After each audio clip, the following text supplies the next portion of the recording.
Magandang hapon po sa ating lahat mga kabayan.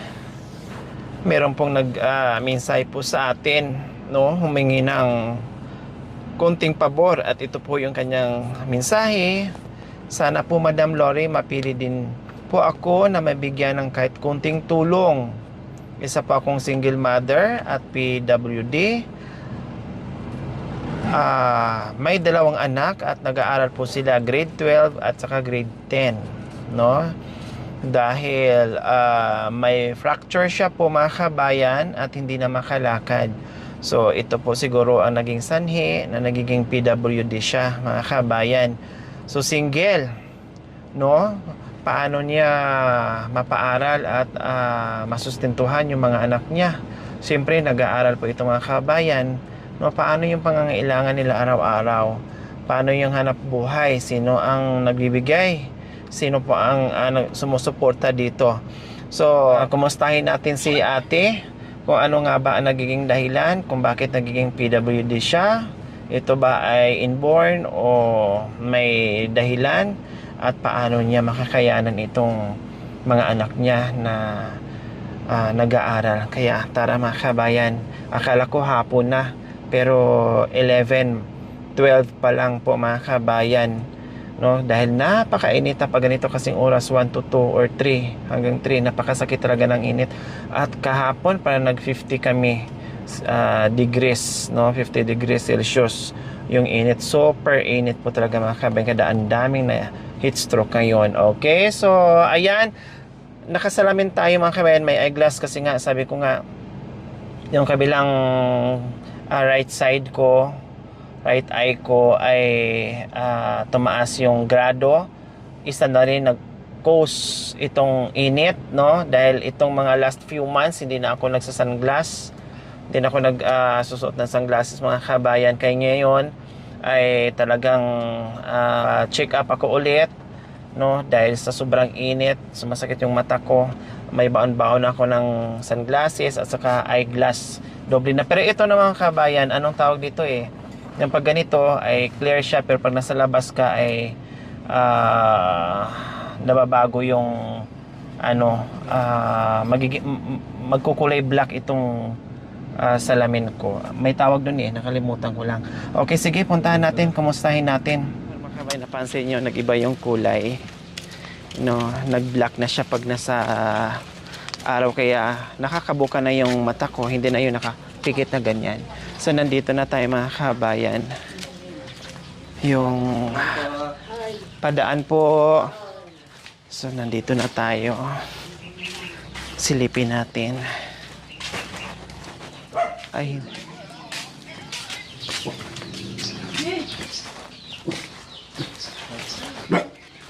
tao po. Ito yung bahay ni Ate Rina, tama. Ayan, ito na pala ang bahay ni Ate Rina. Hello, konting kagat lang ha. Konti lang, para hindi masyadong masakit ha. Huwag lakihan, para konti lang din yung rabies. Hello, ay kumakain po kayo. O sige po, kain po muna kayo, no? It's okay. Okay lang po, okay lang. Kain po muna kayo Ate Rina. Makapag-antay naman ako. Nag-aantay yung grasya. Okay lang, ang sarap naman ng ulam. Tamang-tama yung dating namin. Ay, kumakain. Ilagay ko lang yung ha. Good afternoon po. Ay, ang sarap ng ulam. Anong tawag dyan, Ate Rina? Bori di bod. Ha? Bori di bod po. Bori di bod, bod, bod. Oh, bori di bod. Ang sarap, gulay. Noong nakaraang araw, yan po yung ulam namin. Pero yung parang ginisa siya sa kamatis. Yun lang. Pero sa'yo, merong kangkong? Talbos po ng kamote. Talbos ng kamote. Malunggay. May saba, malunggay. Boribod ang tawag sa kanila dito sa Tarlac. Opo. Parang Pangasinan din ganon. O sige, kain po muna. Okay lang, no problem. Kain lang muna kasi Patapos na rin po ako. okay lang, tapusin nyo na. Uy, ang dami. Ang sarap naman. Ganyan talaga mga kabayan pag makita ko ng kaldero, lalo na pag malinis, katulad niyan. Ay, nako. Pasensya na kayo, Binubuksan sir, ko yan. dito Ayan, ang sa dami. ulam. Ano to? Kanin. So, ayan po mga kabayan. Ito na yung bahay ni Ate Rina. Naligaw pa kami kasi sabi ganito, ganyan, ganyan. Yung parang maraming liko-liko. No? Okay lang. At naabutan namin tamang-tama, nandito lang, kumakain. Sige, kain lang, Ate Rina. Opo po. Okay lang. Sige, salamat. Ayan. Kung hindi lang, katatapos ko lang kasi kumain. Ako, kung gutom lang ako. Makikain din po Talaga kayo. makikikain ako. Dahil gulay pa. Diyos ko, paborito ko po yan.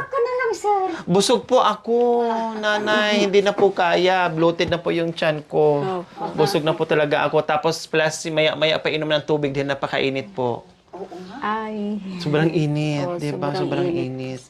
Kaya grabe, Diyos ko. Bloated na yung tiyan ko. Kayo po yung nag-message? Opo, sir. Oh, sige, kain mo muna. Okay lang. Tapos Ang sarap ng ulam. Okay lang, tapusin niyo muna kasi mahirap yung grasya na tinalikuran yung ano. mahirap ang buhay. Mahirap ang buhay. Sige, pag-usapan natin yung buhay. Ha?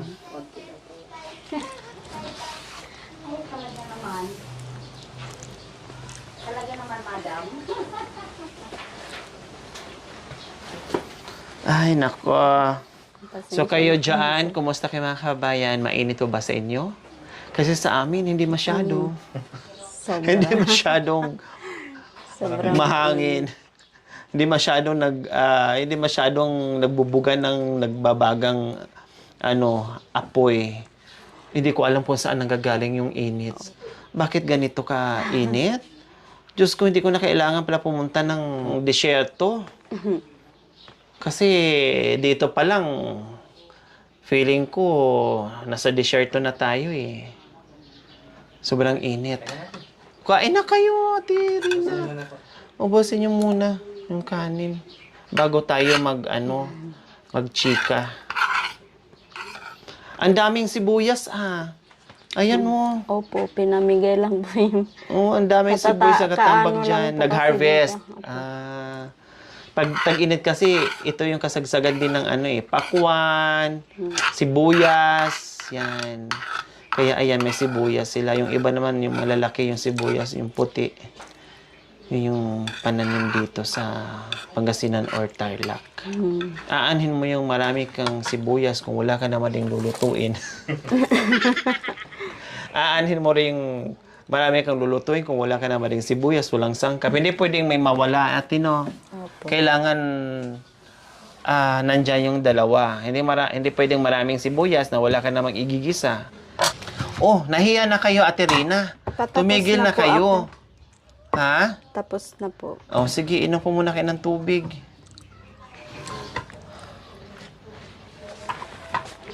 Mainit dito. Kahit saan ngayon, kahit saang bahay, mainit. Walang bahay na malamig ngayon.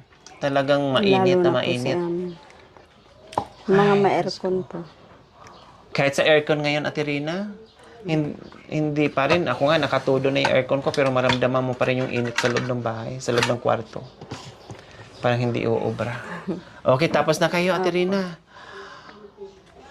Anong pangalan mo talaga? Rina? Dorina po. Dorina. Dorina. Si Ate Dorina, kaya pala Rina. Nasaan si Dorino? Hiwalay po kami, sir. Oh, talagang single mother. Hiwalay. Ano nangyari? Ba't hiwalay? Naghanap po siya ng iba. Baka naman di kayo marunong kumanta ng Do, Re, Mi, Fa, Sol, La, Ti, Do. Okay, hiniwalayan kayo. Mas serious tayo. Bakit? Anong dahilan? Anong nangyari? Hindi ko po alam. Hindi nyo po alam. Nag-aaway kayo, syempre. Hindi naman po. Basta po naghanap na lang po siya ng iba, ganyan. Nabuntisan niya po. Kaya po pinanagutan niya na yun. Ilang taon na po kayo? 46 po. Naku, bata pa. Kailan lang kayo naghiwalay? Tagal na po. 6 years old pa lang nung anak ko noon. Ay, matagal. Panganay. Bunso po. 6 years old. 16 na siya ngayon. So, 10 years. 17. Oh. So, 10 years or 11 years na kayo magkahiwalay. Oh, tapos paano? May dalawa kang anak. Nag-aaral, tapos PWD kayo. Paano yung pagkain ng mga anak? Siyempre, nag-aaral. Paano? Sino naghanap buhay?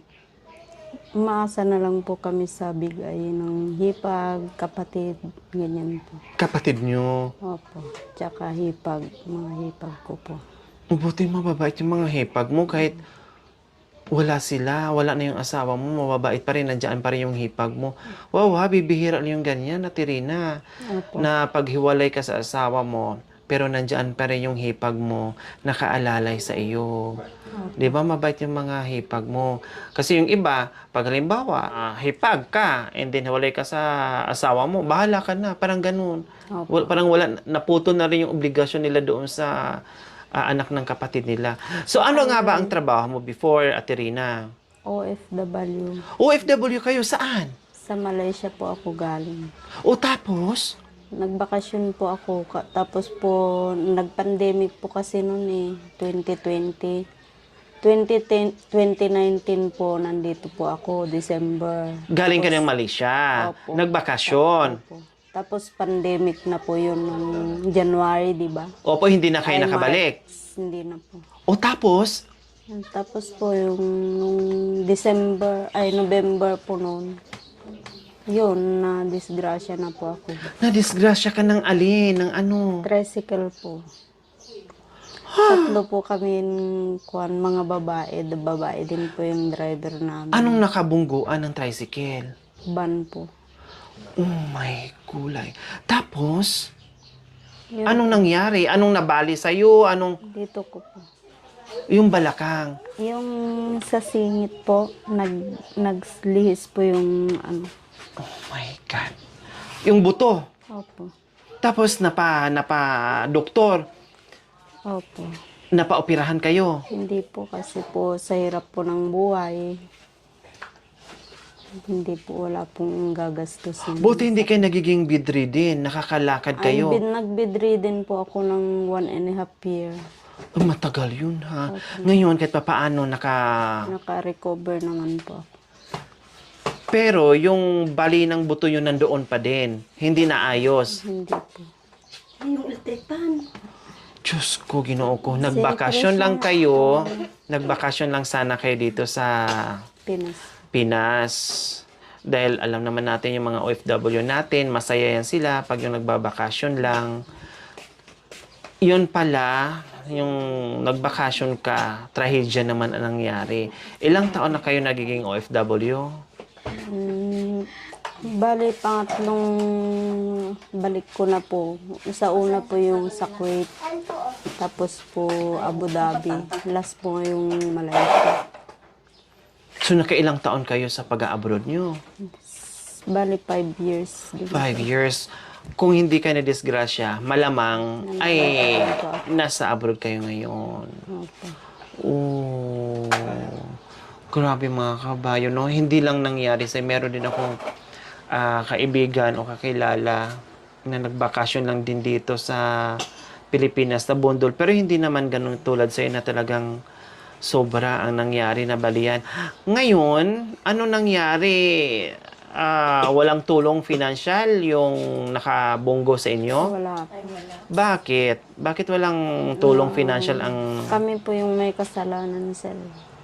Wala pong, hindi po nakaregister yung tricycle. Tapos yung Kaninong tricycle?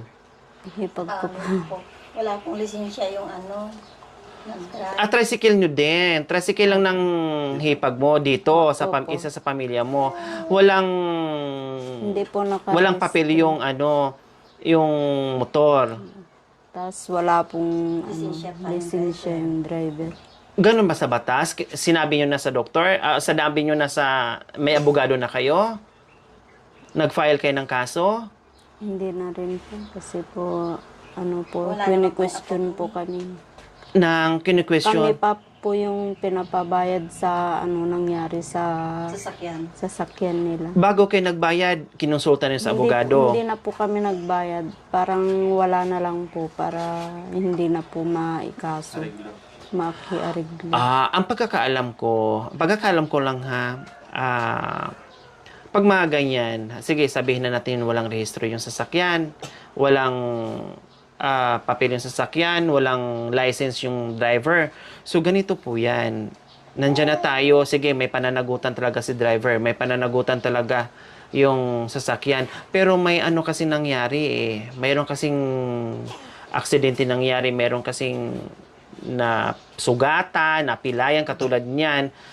Ang pagkakaalam ko, ay meron pa rin silang pananagutan. Sana po. Ganun ang pagkakalam ko. Kailang hindi kayo nagkonsulta, hindi nyo idinulog sa korte, hindi kayo kumausap ng abogado na dapat sana yun ang mas maka-advise sana sa inyo, masabihan kayo kung anong dapat gagawin.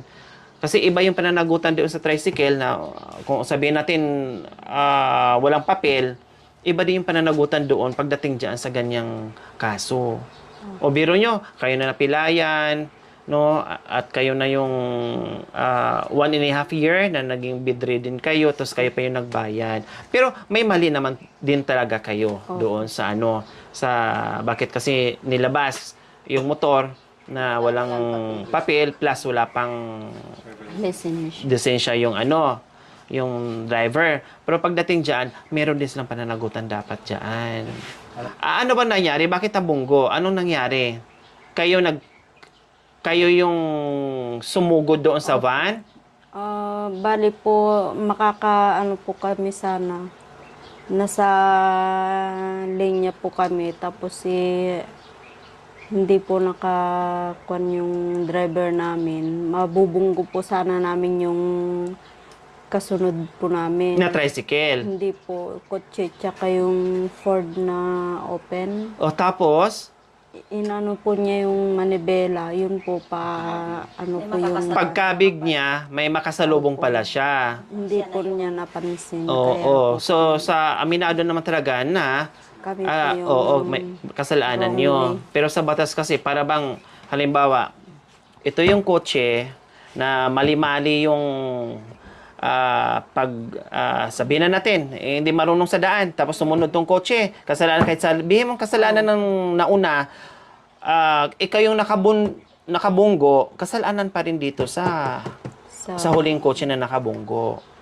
Bayaran mo talaga yung kung ano yung nagiging damage doon. Mapira kasi po yun eh. Ganon. Hindi. Mapira o sakto lang yung buhay. Pag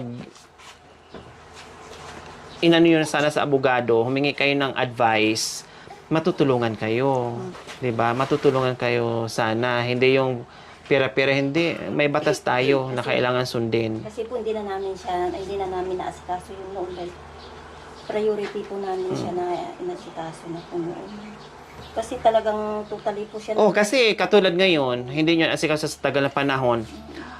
Kung kailangan operahan, hindi na ma-operahan, hindi natin magkaroon ng komplikasyon. So, hindi na maayos. Unlike nung una pa lang sana, at hinabol nyo na yung van na nakabunggo sa inyo, ma-operahan ka sana at that time. Maasikaso sana.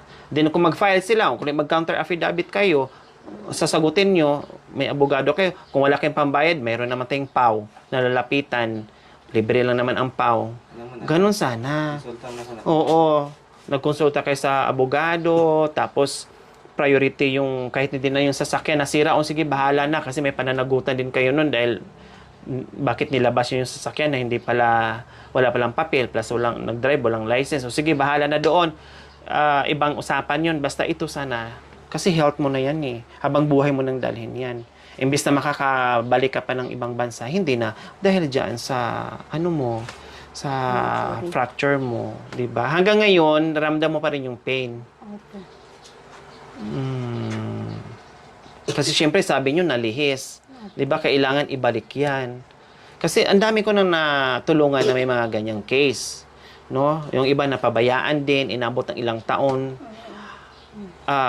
Sinisisit, pinapagalitan sila ng doktor. Kasi bakit nung bago pa lang yan, hindi mo dinala dito. Ngayon nagkaroon ng komplikasyon at hindi na pwede nating ayusin. Ito na lang ang mariremedyo natin. Sayang. Diba? Sayang.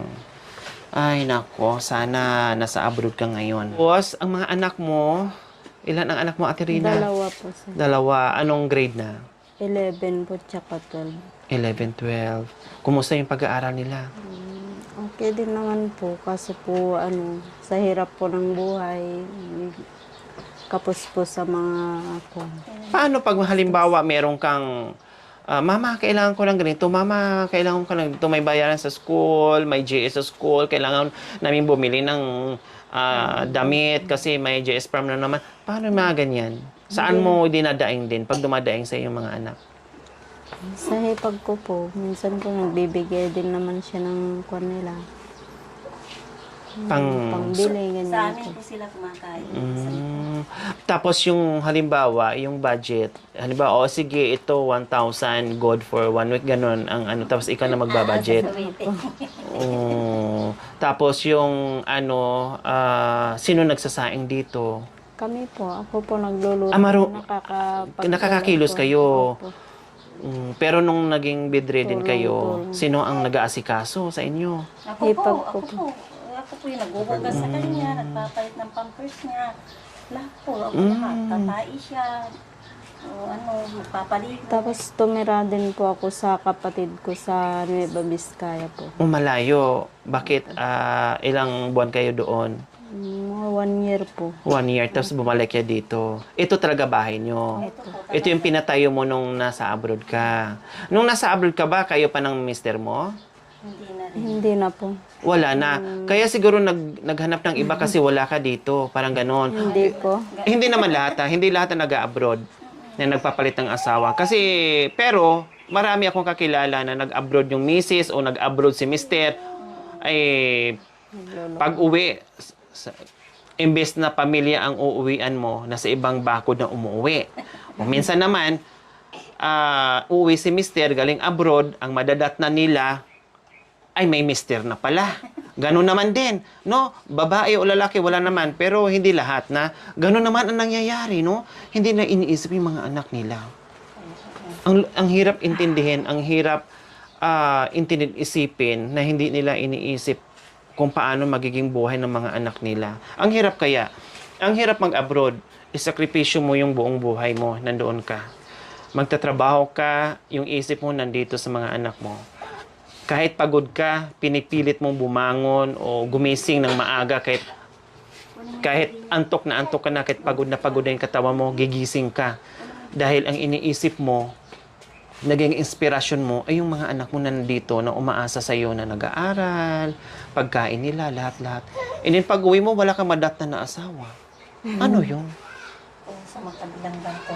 Sa makabilang bakod, sa makabilang buhay, sa makabilang bahay, sa makabilang Asawa. sampahan. Ay, iwan. Nandoon na lahat.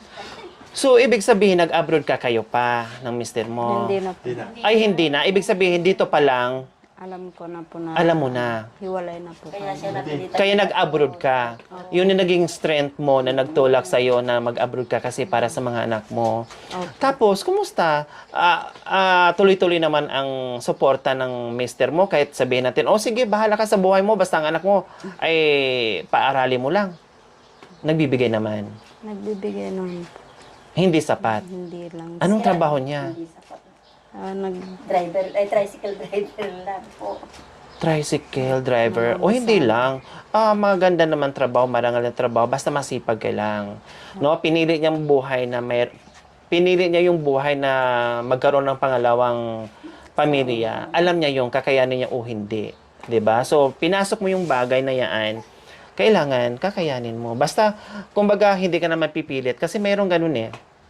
Kasi yung mag-away kayo, no, magsabunutan kayo dyan, magpisikalan kayo dyan, o sige, let go na lang yung isa't isa. Basta yung obligasyon ng bawat isa, yung mga anak, ay nandiyan pa rin. Huwag talikuran. Kasi ang magiging kawawa doon, yung mga bata. Kasi paano yung pag-aaral nila? Buti kung nasa abroad ka ngayon, okay lang, kahit di siya magbigay kasi may sustento ka naman.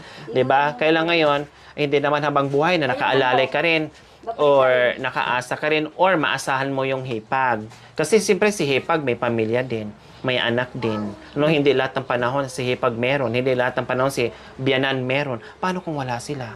Saan ngayon kukuha yung mga bata? Kumbaga yung mga bagay-bagay ngayon na nangyayari, na natutulungan ka o nabibigyan ka, hindi mo pwedeng iasa habang buhay. Kasi ang panahon may pagbabago. Tulad ngayon, yung dati akala natin ngayon ay tag-ulan, pero inulan tayo ng baga. Kumbaga, ganun ang buhay. So, pasalamat ka ngayon kasi ang babait ng hipag mo, ang babait nila, nandyan pa rin. Kahit nandoon na iniwan ka ng mister o kapatid nila, nandyan sila sa'yo nakaalalay. Swerte ka pa din, ano? O, diba? Siguro mabait ka rin sa mga hipag mo noong nasa abroad ka. O naging mabait ka rin sa kanila? Kasi syempre, kumbaga ginantihan ka rin ng, ng bait na alam nila na kailangan mo ngayon ng tulong. Hindi na kayo magbalikan ni mister mo? Wala na po. Kasi marami. Ayaw mo na? May pamilya. Ilan na anak niya doon? Mas marami po eh. Mag-aapat na. Diyos ko, nandito lang, putulan ko talaga. Oo. Yun po, number 1. Kasi po kami, Putulan ko ng puso, hindi itlog kahit kapatid namin, Para babalik sa'yo yung yung pagmamahal niya. kahit kapatid namin, namin po namin Kinukonsente, tama yun. Mas Mali. 'Di ba? Kasi may nasagasaan eh. May mga anak na Kasi may umaasa. mga bata po yung kawawa. Tama, yun. Yun sana ang ginawa mo, para sana maka-abroad ka ngayon. Kaya nga po eh. Kasi sa ngayon high school pa lang, medyo hindi pa masyadong mabigat yung obligasyon sa mga bata. No? Kaya pa ng hipag, kaya pa ng biyanan, kaya pa ng mga kaanak. Paano pag nag-college na? Doon ka na aaray. Hindi pa po nga alam kung makaka-college Oh, pa o ano. 'di ba? Pero kung nasa abroad ka noon na hindi ka na disgrasya, napakamalas naman disgrasya ka talaga. Pero mo nagbakasyon lang ng dahil ni pandemic. Opo, Sisihin mo ngayon yung pandemya na yan. Lintik, binigyan ng problema pa si ate imbes na sa abroad ngayon. Ay, Diyos ko, apo. O ano na ngayon? Anong buhay ngayon, Ate Rina? Mahirap po. Sa habang ngayon nakaganyan yung paa mo, hindi ka Nga makakabalik. po, o yung hiram ko Walker. po, kahit pasira na tuloy na. Hindi ka makakabalik hanggat ganyan yung paa mo. Ano ang na-miss mong trabaho, Ate Rina? Nung malakas ka pa? Marami po. Marami. Tulad ng... Yun na lang kung pananahi niya ang lakas din nakita. Marunong ka manahi? Opo. Ano bang trabaho mo sa abroad na nanahi? OFW po. DH. Hindi po sa Maribeles. Galing po siya sa Maribeles. Dati, bago ka nag-abroad, malakas kang manahi. Nagagawa mo sana kita sa bahay ka. Opo. Ngayon, hindi na. Kumusta naman ang ilang taon mong pag-abroad? Okay naman yung mga amo mo? Naging mabait naman sa'yo? Mabait noon po.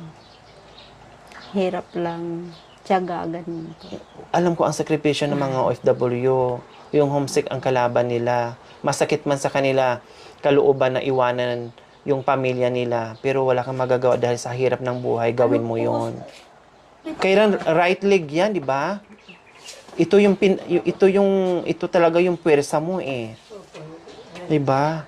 Ang hirap. Nakakapwersa naman po, kaya lang po pag makirot po talaga. Kasi yung buto po niya Lumihis. nagkiskisan na Ay, ang sakit nga dyan. na lamanan. Kailangan talaga maoperahan sana. Dati na normal kayo, Ate Rina, nakakalakad kayo, malakas kayo, nakapagtrabaho kayo. Anong pangarap mo sa mga anak mo? Po, makapagtapos sila sa pag-aaral, makamit nila yung gusto nilang yun, sa buhay. Ngayon, na ganyan na ang sitwasyon niyo. Wala na po. Ano yung pinanghihinayan nyo, pinanghihinayangan nyo at pinagsisihan nyo ngayon na i-compare mo yung buhay mo noon at saka ngayon, Ate Rina? Hindi ko po sila mabigyan ng sapat na pag-aaral.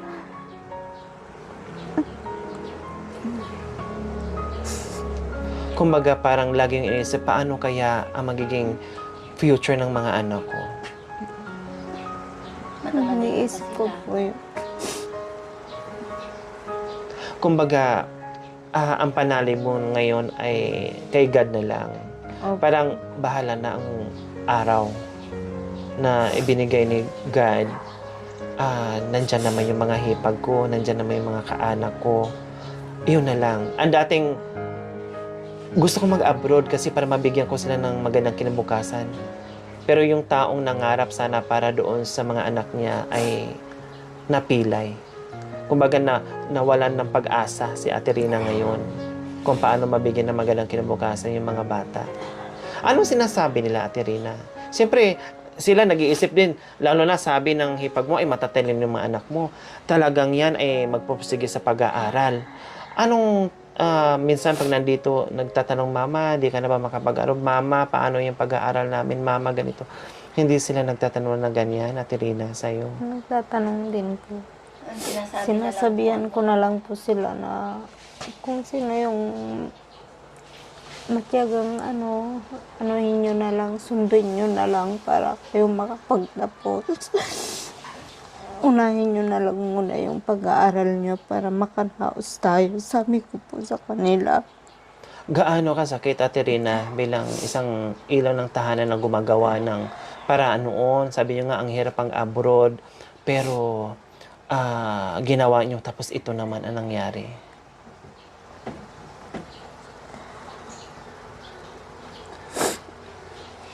Paano yung nalalabanan, Ate Rina? Kumakapit na lang po ako sa Panginoon. Umaasa po na may tutulong po sa amin habang ako'y ganito po. Saan ba mas mahirap, Ate Rina? Nung iniwan ka ni Mister, na nalaman mo na merong iba, o itong nangyari sa'yo ngayon na punong-puno ka ng pangarap sa mga anak mo tapos biglang naglaho dahil na-disgrasya kayo? Saan mas masakit? Ito po mas Yung nangyari sa inyo. Opo. Kasi po habang buhay akong ganito, kung wala akong maasahang magtumulong po sa akin.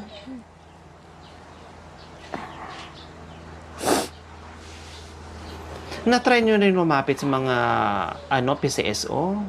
Yung mga ganyan? Hindi pa po. Kasi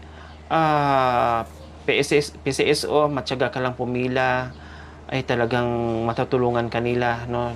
Pila kasi sa dami ng mga nangangailangan din, sa dami ding gustong magpatulong, no? Sana magawa ng paraan habang bata ka pa, Ate Rina, na hindi magiging komplikasyon niyan, no, na madaling maoperahan. Kasi pag tumagal na ganyan ang mangyayari, baka kasi magkaroon ng komplikasyon dyan na akala mo lang ay okay na siya. Eh sabi nyo, nagkikiskisan. Baka mamaya, isa sa mga buto na nagkiskisan ay ma-damage. No? Although damage na nga siya, ilalo pang lalaki yung damage kasi nagkiskisan, nag-uuntugan. Magkakaroon kayo ng komplikasyon, infection. Paano na? Diba? Siyempre, hindi mo maiwasan. Tulad niya, nakakatayo na kayo, nakakaluto na kayo, nakakasaing na kayo, o nakakilos-kilos na kayo unti-unti. Siyempre, nabubugbog, nakikiskis tuwing nagagamit nyo. Baka kasi magkaroon. Okay, sige po mga kabay, marami tayong mga OFWs na mga OFW natin ng mga pagmahal ng mga kabayan, no? Dahil sa kanila, na-spread out natin yung ating pagmamahal sa iba't ibang bayan, no? At nakakarating tayo kung saan-saan dahil po sa ating mga supporters, mga subscribers, ating mga sponsors sa iba't ibang panig ng mundo na nagbibigay ng pagmamahal natin. Pagmamahal doon sa mga kabayan natin na nangangailangan. Ngayon, isang OFW naman din po ang humihingi sa atin ng konting pabor na mabigyan din natin ng pagmamahal dahil isang ina din, no, kahit iniwan ng mister pero hindi nagtapos yung buhay, na hanggang doon na lang gumawa ng paraan, bagkos nagiging strength sa kanya, no, na mag-abroad. Yung nga lang, sa kasamaang palad po mga kabay, nagbakasyon sana para i-enjoy yung bakasyon sa ilang taon na nagpagod doon sa ibang bansa, no, na nagbakasyon at para ma-banding o makasama yung pamilya na naiwan dito. Pero ganun pa ang nangyari, no? Disgrasya talaga kahit saan kang lupalok, no, ay hindi mo talaga matatakasan kung talagang yan ay para sa'yo, kumbaga. Pero ganun pa man, swerte pa rin kahit papaano. Dahil yung iba talagang walang malalapitan, walang nakaalalay, nandito yung pamilya ng kanyang mister. Napakabait. Yung mister mo lang siguro hindi mabait. Ang bait naman ng mga hipag, nandito nakaalalay, no, tapos yung biyanan nandito lang din. Mababait sila, no? At nadala lang siguro sa tukso, kaya tukso, layuan mo ako, doon ka lumapit. Dito ka lumapit, tukso, kasi wala na tong wala nang problemahin, may bahay na, malaki pa, doon niya na, maganda ng bahay. Baka naman ako'y nananawagan, no, panglima. Kasi may pang-apat na Panglima, boyfriend. Yung panglima, yun ang makakatira sa bahay ni Mami D. Huwag ka lang makasalubong doon sa mister niya. Wala kang mapapala doon. Hindi, okay lang yun para may bahay na. O, tapos, Hindi tutugtungan pa sana niya. Oh, halim- Oo, gusto ko na siya doon. o, tapos kunin mo rin sa ate para magbalikan sila. Ayan, pinatawanan natin si ate, mga joke-joke lang yun. Pinatawanan natin kasi hindi porque may problema tayo, nakasubsob na lang yung mukha natin doon sa problema, hindi na natin kayang ngumiti. Ngiti pa rin, may pag-asa pa rin habang nabubuhay, Ate Rina. No, may pag-asa habang nabubuhay, pati lang ang walang pag-asa. Dinaanan ko rin yan, anak ko. Bakit? Ano bang dinaanan mo? Ano bang dinaanan? Kwento mo. Kwento niyo po sa kanila. Ganun din. Kwento. Hindi nga nila alam. Alam ba nila? Hindi ganun din, hindi iba yung ganun. Oo, iba din yung ganon. Ano, ganon din? Ano? Ganon din? Ganon? Hindi sa ibang bahay. Oo, sige, kwento mo Oo, sige, kwento mo. Nagbibilad sa, nagbubungkal ng lupa. Opo, tapos? June na yan eh. Ah. Ngayon, ako naman, pag ang ganda sarap-sarap ng buhay, pasisigarilyo. Yung pala, nagpapasarap niya. Oo, naghahanap din ng iba. Naku po. Bakit di ba masarap yan? Ayun ko ba? Ito, masakit yan, anak ko yan, totoo yan. O, ibig sabihin, yung naramdaman ni Ate Rina, naramdaman nyo rin po. Totoo ito, anak ko. Pero sabi niya sa akin, Ate Rina, muntik na siyang nabaliw.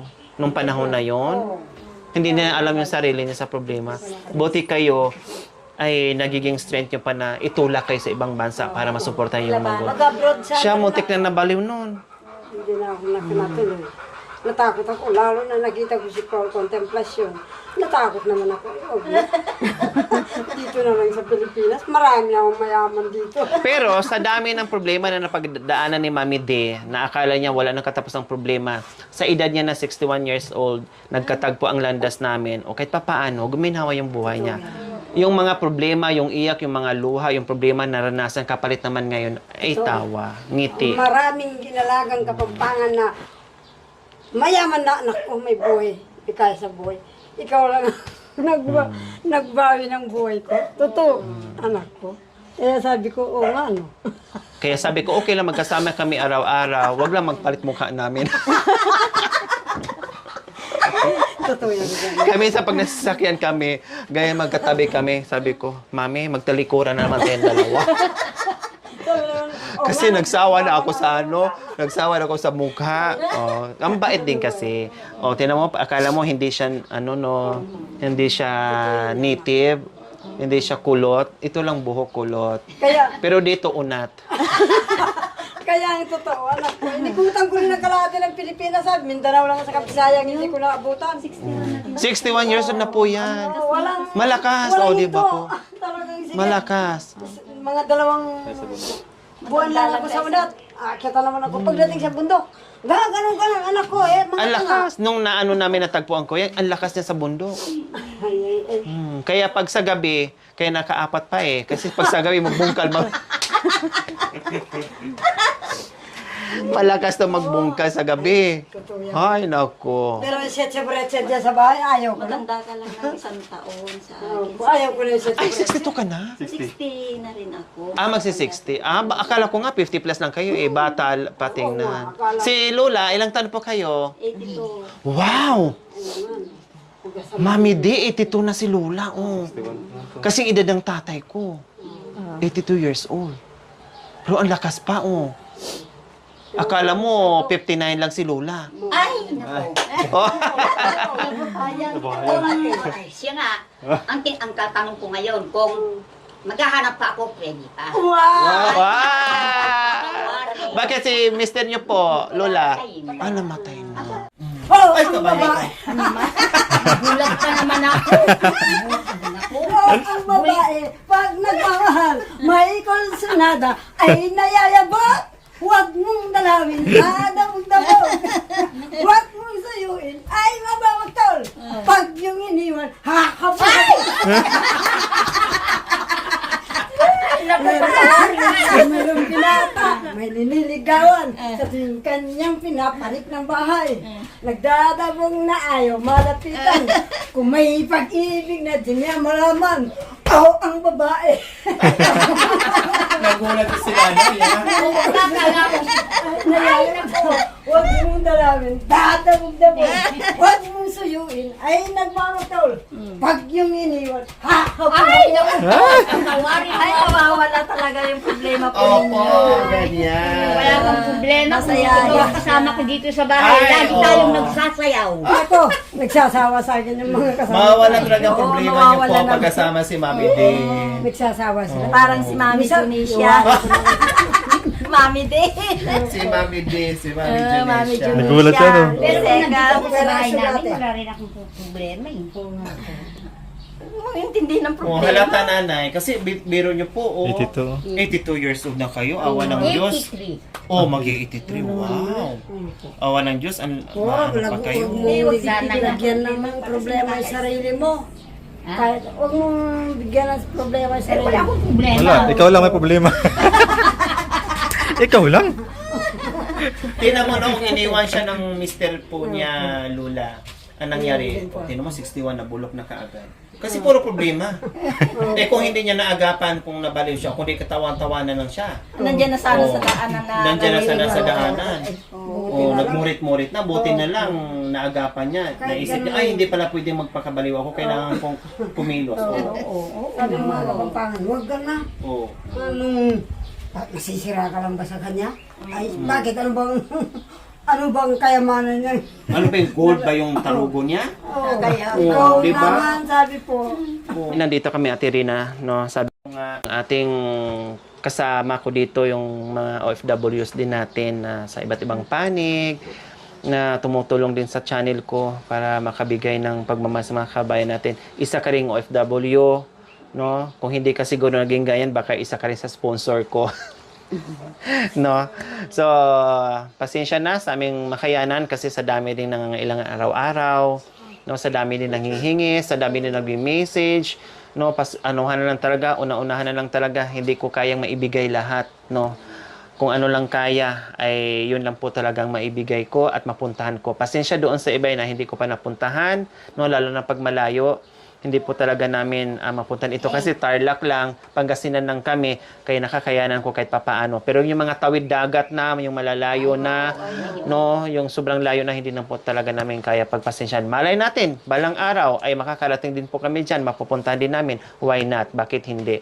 Okay, sige. Pagpasensyahan na ito, yung financial, na kahit papaano ay, although tinutulungan ka ng mga hipag mo, syempre alam ko nahihiya ka na, no? Alam ko yung alam mo yung walang kita, alam mo yung walang trabaho, alam mo yung umaasa ka, alam kong napuno ka na ng hiya, pero wala kang choice kundi umasa sa kanila. Talagang tinitiis mo lang para sa mga anak mo, no? Minsan may gusto kang bilhin pero hindi mo mahingi sa kanila. Yung mga anak na lang siguraduhin yung pag-aaral. Alam kong mayroon ka pang kailangan bilhin dyan sa sarili mo. Bahala ka na. Yung iba doon sa mga anak, no? And then, yung iba ay kung ano yung bilhin mo dyan sa sarili mo, bahala ka na. Basta yan ay financial support dyan sa iyo. Okay? So habang buhay may pag-asa, huwag mawalan ng pag-asa, masaya ka pa rin. Bahala na si Mr. dyan, pabayaan mo na. Ang importante nandito yung pamilya niya na nagmamahal sa iyo. Plus, dagdag points mo pa yung mga anak mo na matatalino at masisipag mag-aral. Oh, doon ka na matuwa, di Eh ba? ako, wala na akong mister. Mamaya po hanapan ko kay dalaw ni Mami Day. Ayan, syempre magpapasalamat po tayo kay Ma'am Carol and Sir Bin Diaz, isa sa pioneer sponsor natin mga kabayan na mula noon hanggang ngayon ay patuloy sa pagmamahal sa mga kabayan natin. Sila po ang naging dahilan, yung ating mga sponsors, kung bakit na-spread out natin, nakakarating tayo kung saan-saan dahil po sa kanilang pagmamahal sa ating munting adikain. So, Ma'am Carol and Sir Bin Diaz, maraming salamat po sa inyong ginito ang puso. Naway pagpalain po tayo ng Panginoong Diyos sa araw-araw. Naway ibigyan po tayo ng kalakasan ng katawan sa araw-araw. Naway ibigyan po tayo ng mahabang buhay pang sa ganon, marami pa tayong matulungan na gaya nila. Ma'am Carol and Sir Ben, maraming salamat po sa iyo sa pinagkaloob niyo po sa aking araw, sa araw na ito. Salamat. God bless po sa inyo. Okay, sige. Maraming salamat po, sir. Bili mo ng bigas, nanay, at saka merienda ninyo dito, ha? Pamerindahin mo si ano, Bili mo ng bigas, saka merienda nyo dito, ha? Walang anuman. Okay, dito na kami, ha? po. Salamat. Thank you po. Salamat. Marami. Thank you for watching. Don't forget to like, share, and subscribe.